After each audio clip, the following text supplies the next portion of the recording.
Hashtag Priyanka Chahar Chaudhary. This really is messy and unprofessional. Ekta went from casting Mauni, Ada, Subi, Anita to whatever she is casting these days. Like the downfall is unreal. ये comments तो आपने देख लिए, लेकिन ये comments है किस बारे में? उससे पहले ना मैं ये सोच रही थी कि फेम भी ना काफ़ी अजीब सी चीज़ है। एक मोमेंट ये आपको सेलिब्रेट करती है and the next moment it picks you apart. And ऐसा ही कुछ हो रहा है अभी प्रियंका चहर चौधरी के साथ। बिग बॉस 16 के बाद ना Priyanka became one of television's most recognisable faces, confident, outspoken and extremely popular. उसकी एक मैसिव फैन फॉलोइंग है आज के टाइम पर। People genuinely believed big boss के बाद वो बॉलीवुड में ट्रांजिशन करेगी या फिर ओटीटी स्पेस में कुछ करेगी। तो जब उसे एकता कपूर के नागिन 7 की लीड के तौर पर अनाउंस किया गया ना, it seem like the perfect step. क्योंकि अगर आप नागिन सीरीज देखोगे, यूजुअली जिन जिन लोगों ने उसमें काम किया है, they have been recognizable faces before, but Naagin ने ना उनकी ब्रांड वैल्यू एम्पलीफाई ही करी है। पर हो क्या रहा है ना, अप्रिसिएशन की जगह प्रियंका चहर चौधरी को फेस करना पड़ रहा है काफी ज्यादा क्रिटिसिज्म। उसकी एक्टिंग, उसकी स्टोरी किसी भी चीज के लिए नहीं, बट फॉर हर फेस। तो जब पहला प्रोमो नागिन 7 का रिलीज किया गया, बेसिकली जब इंट्रोड्यूस किया गया बिग बॉस के शो पर, तो उसके बाद ना काफ़ी लोग एक्साइटेड थे। जो प्रियंका के फैन्स थे दे वर एक्साइटेड, क्योंकि नागिन अपने आप में एक ऐसी फ्रेंचाइज़ी है जिसकी लॉयल ऑडियंस है।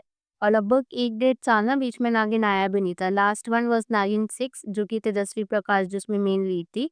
एंड उसके बाद लगभग 1 डेढ़ साल का गैप रहा है एंड उसके बाद अब नागिन 7 आ रहा है। वरना यूजुअली जो 6 सीज़न्स थे ना नागिन के, वो बैक टू बैक आते थे, मतलब ऑलमोस्ट हर साल ही एक नागिन आ रहा होता था। इन केस आप इसके बारे में नहीं जानते तो फटाफट से एक बैकग्राउंड दे देती हूँ। तो द फर्स्ट सीजन आया था, वो आया था 2016 में, जिसकी स्टार कास्ट थी मौनी रॉय, अर्जुन बिजलानी और अदा खान। सेकंड सीजन आया था 2017 में, जिसमें मौनी रॉय दोबारा से आई थी और उन्होंने एक्टर को चेंज कर दिया था। अर्जुन की जगह देयर वाज करणवीर बोहरा, अदा खान वाज कांस्टेंट एंड सुधा चंद्रा तो थी। थर्ड सीजन आया था 2018-2019 तक वो चला था, जिसमें सुरभि ज्योति नागिन बनी थी and Anita Hasnandani was the second lead and actor थे पल्लवी पुरी। फोर्थ सीजन जो आया था वो हॉल्ट हो गया था बिकॉज ऑफ कोविड, लेकिन 2020 अगस्त के टाइम पर दोबारा से उसको शुरू किया गया था, जिसमें नागिन बनी थी निया शर्मा, जैस्मीन वसीम थी साइड रोल में, there was Anita Hasnandani and Rashmi Desai. Fifth season में जो नागिन बनी थी 2021 के अराउंड आया था, उसमें नागिन बनी थी सुब्री, Sharad Malhotra and Mohit Sehgal was there as well. Six season जो आया था वो काफी लंबा चला था, 2022 फेब में शुरू हुआ था एंड 2023 जुलाई में खत्म हुआ था, जिसमें नागिन का रोल प्ले किया था तेजस्वी प्रकाश ने। उनके साथ में जो एक्टर थे दैट वाज सिंबा नागपाल।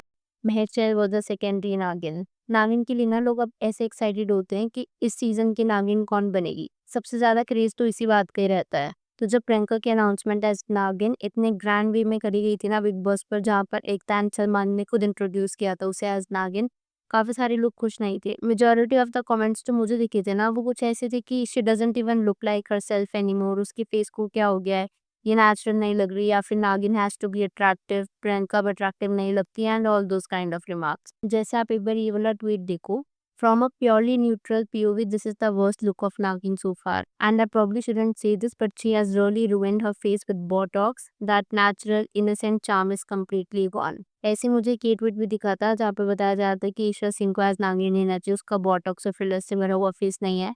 अब यहाँ पर जो ट्रोलिंग फेस करनी पड़ रही है ना प्रियंका को, दैट इज रियली अनफॉर्चुनेट। लेकिन इंडिया में पता है क्या, स्पेशली टेलीविजन में ऑडियंस जो होती है ना, वो फेसेस के साथ एक इमोशनल कनेक्ट बनाती है। लोग अटैच हो जाते हैं to how an actor looks, smiles, emotes, एक नॉस्टैल्जिया इन्वॉल्वमेंट हो जाती है। People remember how a character made them feel. तो जब एक फेमिलियर फेस सडनली डिफरेंट लगना शुरू होता है ना, it instantly feels jarring to viewers. They don't stop to think about lightning, filters या प्रोफेशनल मेकअप। उनका पहला रिएक्शन यही होता है कि इसका चेहरा तो चेंज हो गया। एंड प्रियंका के केस में ना ये रिएक्शन मैग्नीफाइड इसलिए भी हो गया था because she is following in the footsteps of some of television's most iconic Naagin, चाहे वो मौनी हो, अदा हो, निया हो, तेजस्वी प्रकाश हो। इन लोगों ने जब नागिन प्ले किया था ना, तो मैंने देखा था इनको भी अपने अपने टाइम पर ट्रोलिंग फेस करनी पड़ी थी, बिकॉज वो एक कंपैरिजन फैक्टर जो है ना वो हमेशा रहता ही है। क्योंकि मौनी वाला सीरियल अगर आपने देखा है नागिन का, है वॉच्ड इट, उसने बार काफी हाई सेट कर दिया था, because for the first time हमने कुछ ऐसा कॉन्सेप्ट देखा था इंडियन टेलीविजन पर। बिकॉज इतने टाइम बाद इतना अच्छा वीएफएक्स, स्टोरी लाइन, एक काफी डिल्यूजनल सा वर्ल्ड लगता था वो, तो बार जो था वो काफी हाई हो गया था in terms of acting and वो जो एक्सपीरियंस व्यूअर्स को देते थे। उसके बाद जब नई नागिन हमें देखने को मिली थी in the subsequent seasons, comparison factor तो हमेशा एक रहता ही था। प्रियंका की किस मैच हमने डिस्कस किया वो एम्पलीफाई इसलिए भी हो गया because of what ever beauty procedure she has gone through. In general भी अगर नागिन सीरीज के बारे में बात की जाए ना तो let's be honest, Naagin is not the show that it use to be. उनका एक अपना ही मैजिक था। मोनी रॉय का डेब्यू सीजन में उसका एक कल्चरल इम्पैक्ट था अपना। It felt new, mystical and larger than life. फिर उसके बाद फ्रेंचाइजी थोड़ी बहुत रेपिटेटिव होने लगी।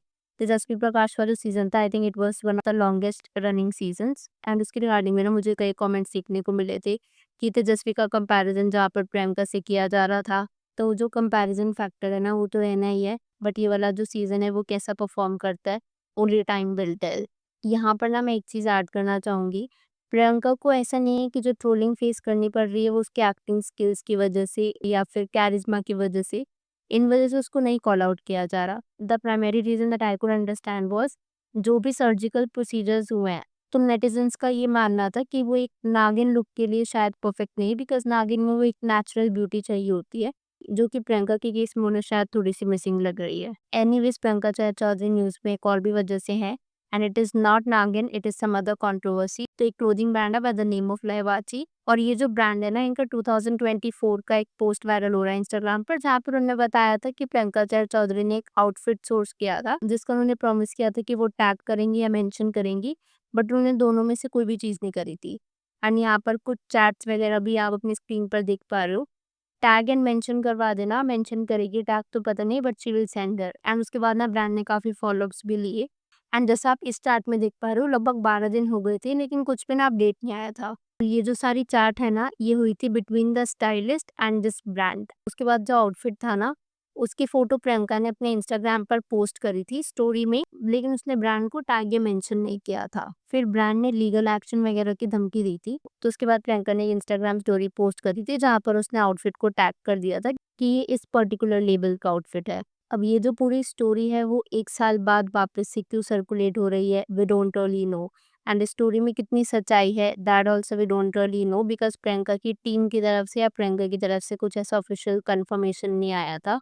बट क्योंकि पर्टिकुलर पोस्ट सोशल मीडिया पर काफ़ी सर्कुलेट हो रहा था ना, so I thought why not discuss about it. See जो ये बैकलैश पूरा प्रियंका को मिल रहा है ना वो इसी वजह से है क्योंकि उसने प्लास्टिक सर्जरी करवाई है या फिर जो भी उसने कॉस्मेटिक प्रोसीजर्स का सहारा लिया है। I am not standing bye या फिर अगेंस्ट इट, लेकिन यही चीज़ ना अगर आपने मौनी को देखा हो तो मौनी ने भी कॉस्मेटिक प्रोसीजर्स का सहारा तो लिया ही था। सीज़न 1 में व्हेन शी अपीयर्ड, वो पहले कुछ ऐसी दिखा करती थी बट जब वो नागिन में आई थी तो उनकी अपीयरेंस कुछ ऐसी थी। So there is a clear stark contrast. तो इस बेसिस पर प्रियंका को ट्रोल करना कुछ खास समझ में नहीं आ रहा, बिकॉज़ ये तो पहले के सीज़न में भी हो चुका है जहाँ पर उन्होंने एक ऐसे नागिन को सिलेक्ट किया था जिन्होंने कॉस्मेटिक प्रोसीजर्स करवाए हैं। मुझे जितना समझ में आ रहा है वो बैकलैश इसलिए है क्योंकि प्रियंका पहले भी बहुत ब्यूटीफुल थी। अगर कॉस्मेटिक प्रोसीजर्स से पहले आप उन्हें देखो, इट्स जस्ट द फैक्ट कि कॉस्मेटिक प्रोसीजर्स के बाद उन्होंने अपनी नेचुरल ब्यूटी रूइन कर ली है, जो कि शायद नहीं होनी चाहिए थी। And it is honestly sad कि ऐसी इंडस्ट्री में जहाँ पर आपका इतना कन्वेंशनल स्टैंडर्ड के हिसाब से प्रेटी फेस है, उसको भी अगर आप चेंज करवाते हो, तो it is definitely not sending out the right message for younger generation specifically. Well अगर आपके इस वीडियो पर कुछ थॉट्स है तो please to let me know in the comments below. और मैं यहाँ पर ना आपसे जानना चाहूँगी अगर नागिन 7 में आपको मौका मिलता, किसे as a main lead choose करते? Please to let me know your thoughts. Video पसंद आई हो तो hit that like button, consider subscribing the channel if you haven't already, and I will see you super soon with another video.